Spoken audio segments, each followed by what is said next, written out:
channel, and in today's video let's try to extract some basic aerodynamic equations, so which we basically use to extract the aerodynamic properties of the flow field, which we generally call them as in governing equations.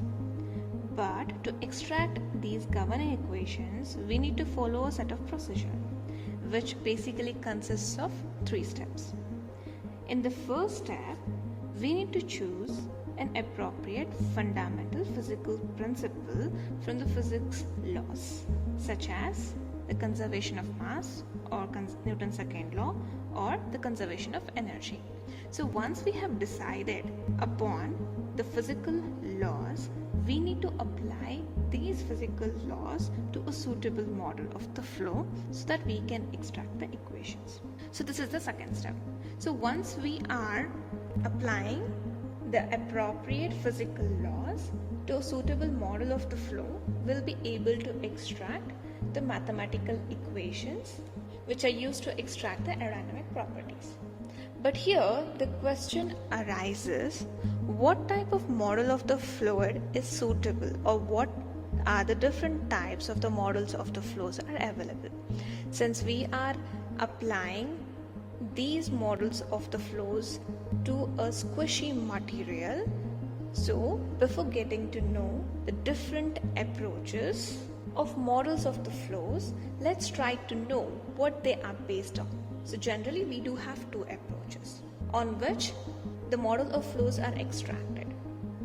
So the first approach is the Lagrangian approach and the second approach is the Eulerian approach. So in case of the Lagrangian approach, so the position and the velocity of the particles, individual particles, will be tracked in the fluid flow, which is basically based upon the Newton's laws of motion. The major drawback of this Lagrangian approach is that since we are having an n number of molecules, so the interaction between the interaction between the molecules will become much more difficult. So this is a major drawback of this particular Lagrangian approach. And coming back to the second approach, that is the Eulerian approach. In case of the Eulerian approach, the flow domain or the control volume will be defined through which the fluid is flowing, and the field variables are defined, which are the functions of space and time. These and other field variables basically define the flow field. This type of approach is most suitable for formulation of initial boundary value problems. Basically, there are 3 different models that have been used throughout the model evolution of the aerodynamics, which is the finite control volume approach, infinitesimal fluid element approach, and the molecular approach. And in this video, I'll be discussing only about the finite control volume approach and infinitesimal fluid element approach. We'll be discussing about these 2 approaches. Let's just try to examine what these models involve and how they are applied. So to understand the finite control volume approach, let us consider a general flow field which is represented by these streamlines.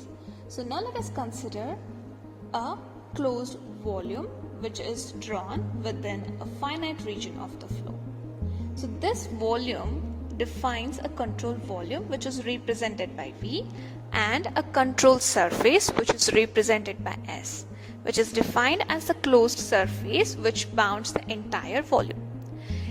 And we do have 2 approaches when we speak about the finite control volume, where the control volume may be fixed in space where the fluid will be flowing through it, or the control volume will be moving along with the fluid. In either of these cases, the control volume is a reasonably large finite region of the flow, so the fundamental physical principles are applied to the fluid inside the control volume and also to the fluid crossing the control surfaces. And these integral forms, whatever equations we are going to extract Specifically, we tend to extract integral forms of the governing equations. This can be further manipulated to indirectly obtain the partial differential equations, and the equations so obtained basically from the finite control volume, which is fixed in space, either in terms of integral form or partial differential form. We basically call them as a conservation form of governing equations. And the equations that are obtained from the control volume with control volume which is moving with the fluid, we either in terms of integral form or in case of your differential form, basically are called as a non-conservation form of the governing equations. So this is all about the finite control volume. So similarly, on the similar trends, let's just try to understand the infinitesimal fluid element approach. So to understand the infinitesimal fluid element approach, let us consider a general flow field as we had considered in finite control volume approach.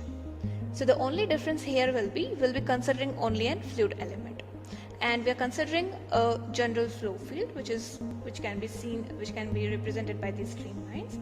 Let us imagine an infinitesimal small fluid element in the flow with a differential volume dV, and this infinitesimal small fluid element is large enough to contain a huge number of molecules, so that can be viewed as a continuous medium.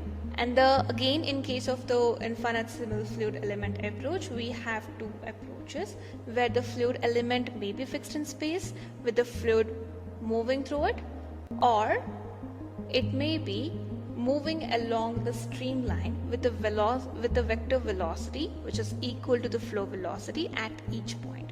So the fundamental physical principles will be applied to just the fluid element itself, and this application will result as the fundamental equations in terms of the partial differential equation form, so which we can further use to extract the governing equations. So this is what is infinitesimal fluid element approach. Thank you, and do follow up for more concepts.